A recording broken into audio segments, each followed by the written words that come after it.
Friends, a few years ago, someone very close to me said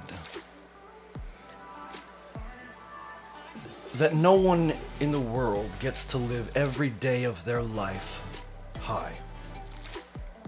And the reality is that while that might be true, many of us believe that we can, and then we do,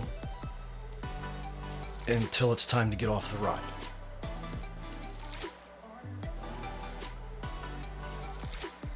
And for those who play their cards, dare I say, right or wrong, and manage doses in a methodical way of their substance of choice, their DOC, drug of choice, the mind and the body obviously become accustomed to whatever it is and always need more, always need more, always need more, until one day it stops working. And a lot of people either shift to something else or take so much that they overdose. And that's the end of the ride. For the 20 plus years that I've been a bodybuilding addiction recovery coach and mentor for troubled youth, I've seen a lot of heartbreaking, absolutely heartbreaking stories and situations. And something that this has been making me think about lately is where we are today in this crazy world, and especially if you're a God-fearing, believing Christian,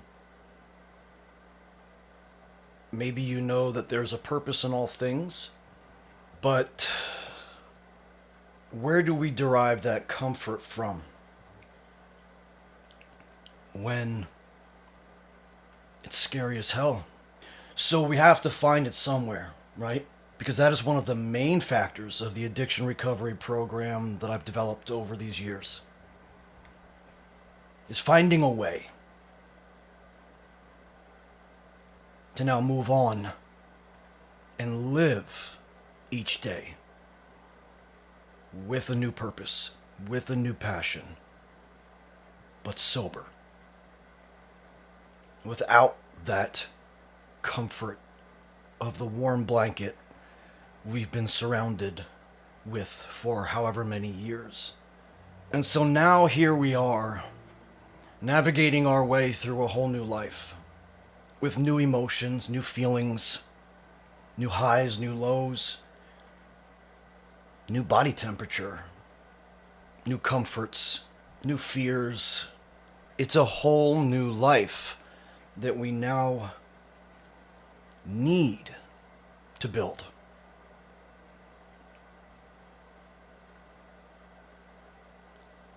And again, one of the reasons why the program I've developed is so focused on dopamine replacement is because getting involved in a new passion or new sport, such as bodybuilding and weightlifting or weight training, is really one of the strongest forms of DOC replacement, that drug of choice replacement. Because it's one of the only ways to bring in new dopamine. And unfortunately, it doesn't happen like that. It doesn't happen overnight. But that is one of the biggest things that I can tell young people, kids, teenagers, to encourage you to stay away from all substance abuse, including the worst one, which is alcohol.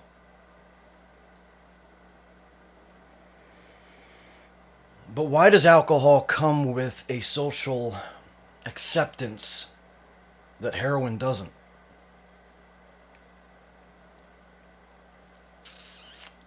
They're functioning in similar ways. And I want this to be a video that encourages all of you, anyone watching this of any age, to stay away from substances in every way. and get yourself involved in something that you're passionate about. Something that you're passionate about that brings you joy, that brings you happiness, that brings you excitement. Because again, those are feelings that create dopamine, that tickle our serotonin receptors. Believe it or not, this is actually a tough video for me to make because it brings up a lot of hard feelings. Moments that I've experienced that have been very heartbreaking and gut-wrenching. So friends, that's today's video. I hope and I pray that every single one of you will learn to love yourself enough to break the chains of addiction that are holding you back from something bigger, something more important, and something far more fulfilling. I love you all, and I appreciate every single one of you. Catch you next video.